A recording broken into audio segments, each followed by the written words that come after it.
Hello everyone, welcome to my video of today. Before I say anything, I have to apologize a little bit. So it's already June and I'm allergic to grass, so my voice might be a little bit weird, so sorry about that. I made a video of like my top 7 magic cards, I think it was last week or something like that, and I didn't include any red cards, because I'm just not really a red player, but I just thought that would be kind of unfair to the red cards. It's not like there aren't any red cards that I like, they're just not like, you know, my favorite cards when you think of all of the magic cards. So today I'm just gonna do top 7 of my favorite red cards. I should probably explain a little bit. You know, there are obviously multiple ways you can play red, but the main way that red deck wins, especially if it's like mono red or whatever, is usually just like being aggressive. But that's not really, you know, my style of playing Magic or whatever. So most of these cards are not really gonna be aggressive. Some of them are like somewhat aggressive. I guess as we go through the list, you will kind of understand what I like about Magic and stuff like that. So yeah, let's get into it. So at number 7, this will kind of give you an indication of, you know, what kind of Magic do I like to play. Hopefully I pronounce it correctly. It's Abbot of Carol Keep. So it's like the 2-mana 2/1 prowess guy that lets you play a card from the top.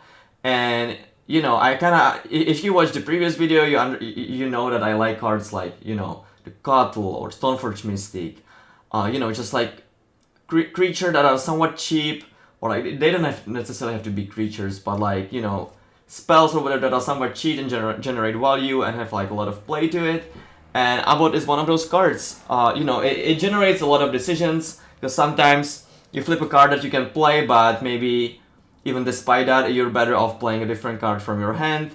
Sometimes you don't want to run it on turn 2, run it out on turn 2, even if it's your only play, if the matchup is like really grindy and you just want to make sure that you get that extra card and stuff like that. But it can also be pretty aggressive, so, you know, it kind of fits everything that I like about Magic cards. So it's number 7. It's not like insanely powerful or anything, but it did see a decent amount of play in Standard. And I think some of the cube drafts have it as well. I think the Legacy one has it for sure. I'm not sure about the Vintage, but anyway, a really good card. So yeah. Coming up at number 6 is Chain Whirler. I'm not a native English speaker, so like these like w, r kind of letters are hard for me to pronounce a little bit, so sorry about that. But anyways, I actually even had a pretty good success with the card. So I remember that the news set came out, and you know, that might sound pretty weird to you, but like it wasn't obvious at the first GP that like mono red or red black was like by far the best strategy. And I actually did end up playing it. Me and Martin Usa top 8 that GP, and I ended at like 12 or something. And we were actually playing like a red black deck without Bomat Courier, because we just kind of assumed that there's gonna be almost no blue white. Unfortunately, Martin actually lost the blue white into paid. We had like 4 Dureses or whatever, but it was just so hard to beat them without Bomats. But anyway, we had 0 Bomats, so we like crushed all the mirrors. And you know, back in that day, like people didn't know what versions were good. Like I know that like one guy played like 4 Karns, 4 Chandras, 0 Glorybringer or whatever. Like it just wasn't obvious which cards are good and stuff like that. But yeah. And also like after this GP and like a little bit later after that, it happened completely. People completely avoided all 1 toughness creatures. I think like, you know, obviously someone still played like, I think there was like the mono green deck that was pretty good, played like 1-drops that had 1 toughness, and maybe the blue black deck played like Siphoners or something, like the 2-mana 2/1 energy guy. But in general, there weren't that many 1 toughness creatures. But in this tournament, there still were. So Chamber was just insane. And I don't know, I just like the art on the card, what it does. It also creates, you know, several decisions. You know, sometimes you just want to run it out to have a creature in play. Sometimes you want to wait on it to get more value from it. And yeah, I also actually now I remember, I even won a GP with it, but it was a limited GP. I didn't have it in my decks that I used in finals, but I had it in my deck in semifinals and beat Brian Brown-Duin with it. It was actually pretty interesting. I played a 4-mana 4/3 that when it comes into play, you can discard a card and draw a card. So I discarded the Chamberlain, which was pretty weird because he played a mono white deck, but I just did it because I had a Soul Savage in my hand. I took it pretty early in the. It was like a team draft. I took it super early in the draft, so I don't think like maybe it was even a first pick in one of the boosters because the booster just didn't have anything. So they didn't see it during draft, and I didn't. This was game 3, and I didn't play it yet. So I thought it was like pretty high chance he's not gonna play around it, and I just like wanted to discard a creature so I get more value from Soul Savage, and it all kind of worked out. If you want to watch the game or the match, go ahead. I think it's on YouTube. It's Washington Grand Prix Washington DC. It's semifinals. That match was awesome. So you know, if you like to see the power of Chamberlain, definitely go see that. And yeah, that's my number 6 most liked red card, I guess. So number 5 is the big guy, Inferno Titan. So, you know, the other way that red deck can win, if it's not like an aggressive deck, is like a big red, right? That's like a name that actually exists. Most of the time it's not that good, but people always try to make it good, and Inferno Titan is like the card that you're like trying to ramp into a lot of the times. Also in Cube, it's very powerful. It can like shoot down Planeswalkers and stuff like that. I remember that, unfortunately, it wasn't like that good in the standard that it was in, just because, you know, there was like Stoneforge Mystic and Jace, and the other best deck was probably like Valakut, and Primeval Titan were just better. Maybe the deck played like a couple of them and stuff, but there was like a Boros deck that played like one Inferno Titan in sideboard just to like go big afterboard and stuff like that. I think there was even maybe like a Teamer deck that play like Explore, Jace, Inferno Titan. But anyways, I think the card is extremely powerful. Like when you play it, you usually like 2 or 3 for one them, and they have to kill it immediately because, you know, otherwise it's just gonna like start killing your guys or just kill you immediately. You can even pump it, so it deals like infinite damage next turn. And I just like really powerful. It fits into my style of play because you can play it in like blue-red control. You play it in like a Jeskai control. Like, you know, you pick your poison, and yeah, I just think it's an awesome card. So coming up at number 4 is Lightning Bolt. Not really that interesting. I just kind of thought that I have to include Lightning Bolt. And I like it quite a bit. Like, you know, obviously the aggressive decks play it as well, just because it's probably the best red card ever printed. But even the control decks, you know, play it, and it's just awesome. The art is awesome. There are many. I remember that when I like started playing Magic, you had to play like Volcanic Hammer or Incinerate and stuff like that, and people were just saying they're never gonna reprint Lightning Bolt, but it actually happened, and I remember that I was like so happy about it. I couldn't believe that it actually happened.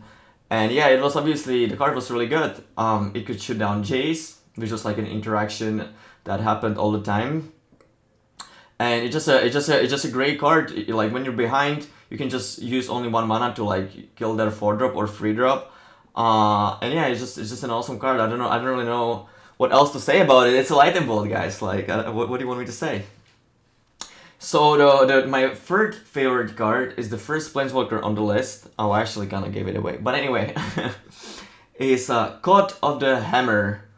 So not only that it's insane in Cube, I'm not actually, like, you know, people say that you just want to snap off Sulfuric Vortex, which I think that's the right name. I'm talking about a 3 mana enchantment that like shoots them for 2 every turn. But Court might actually like be even better. It's just like so hard to beat. Like the red decks in Cube just have like so many burn spells, and people aren't playing that many creatures, so you're like almost always ahead on the board, and then you just play Caught, and they're just like that. Like they take 4 immediately. You even untap your land so you can give you mana, then you untap next turn, you have an extra mana, and it like ultimates super fast, and you can like kill their planeswalkers and stuff. It's just a great card. I remember that when it was printed, people were playing like, you know, blue-white control, Valakut and stuff, and I played this like super sweet blue-red control deck that played like Jace, Caught, and like Frost Titan, Inferno Titan, and it was just so fun. Like, Caught was great at attacking opponent's Jace, but you could also use it to just like play it, you untap a land, you have a mana leak up, you know, you play it on turn 5, you untap a land, you have a mana leak up, or like a removal spell up, and then next turn it ramps you into Titan. That was a really sweet deck. It probably wasn't like tier 1 or anything, but I was, especially at that age, I was super proud to, you know, come up with something competitive, and, you know, I just have really good memories of COD, so I wanted to include it. So coming up in number 2, I hope I say it right, is Pia and Kiran Nallar. So once again, it's just a great mid-range card with a lot of play to it, but I especially like it because of the art. Maybe I'm just not good enough at English or just like at describing pictures or whatever, so it's just like hard for me to tell you exactly why I like the art so much. But something about it, I even like Virtuoso's art a lot, so maybe I just like Toppers or something. But anyway, I actually think they're even, maybe, are they like Chandra's parents or something? Not sure. But anyway, the card's great. I'm not sure if I've ever played it in any tournament. I remember that I used to see play in like modern sideboard, maybe even main deck, just to like grind out like the giant mirrors and stuff like that. But nowadays you probably have better tools than that. I'm not even sure. But you know, if your opponent is just packing all removal, it's just a free for one, right? And yeah, you can like block with a top tier, kill their guy. You can just like play it to like trade off with something big. It's just an awesome card. It's just an awesome card all around. It's powerful, the art's great, and there's a lot of play to it, so it's great. So coming up in number 1, it's kind of a combination of a great art, extreme power, and what I like to do in Magic is the red Jace, Chandra Torch of Defiance. So I obviously play this card in the red black deck that I top 16 the GP with. I'm trying to remember if I played it anywhere else. Oh, I top 8 a standard GP with 4-color energy, and Chandra was great there as well. So the common belief was that you're supposed to play 2 Chandra, which I eventually came to conclusion that that's right. But what most people didn't do is that they didn't play the first Chandra in their sideboard, and I just thought that was super wrong.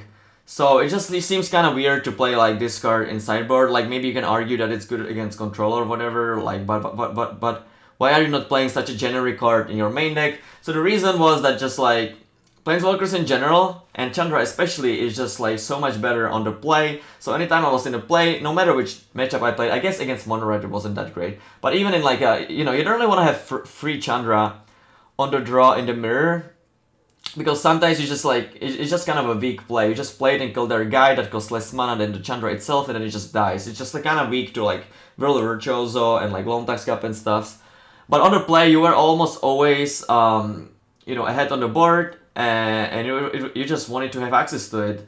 You also played like Harness Lighting and Abrade, so it was great with that, and it's an all-around great card. I even think it like sees place in Legacy, in like the what it's called, like the deck with like Trinisphere, Goblin, Rebel Master. I'm not like, I didn't play Legacy in ages, so I'm not actually sure what the deck plays now, but it's just like a mono red prison deck or whatever. It's obviously one of the highest picks in the Legacy Club as well, and just like one of the best Planeswalkers. I'm trying to think, like barring Jace, which Planeswalker is actually better. Probably like the 3 mana Teferi, maybe 3 mana Narset. Maybe 5 mana Teferi, I'm not even sure, but Chandra is definitely up there, and the card is just great. That's gonna be all today. That was the top 7 of my favorite red cards. If you like the video, please click on the like and subscribe button. I'll see you next time. Bye!